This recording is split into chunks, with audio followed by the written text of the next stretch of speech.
မင်္ဂလာပါရှင်အဝေးပြေးကားလက်မှတ်များကို mobile phone အသုံးပြုပြီးတော့အလွယ်တကူဝယ်ယူနိုင်မဲ့ GoBus application နဲ့မိတ်ဆက်ပေးချင်ပါတယ်ရှင်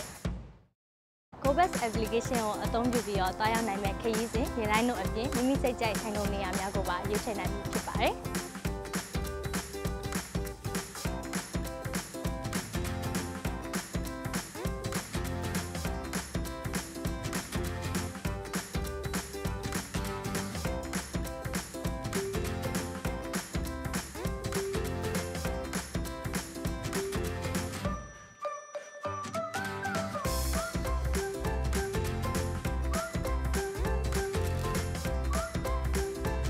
ငွေပေးချေရန်အတွက် Visa Master, MPU, Mobile Banking နဲ့ True Money တို့ကိုအသုံးပြုနိုင်ပါတယ်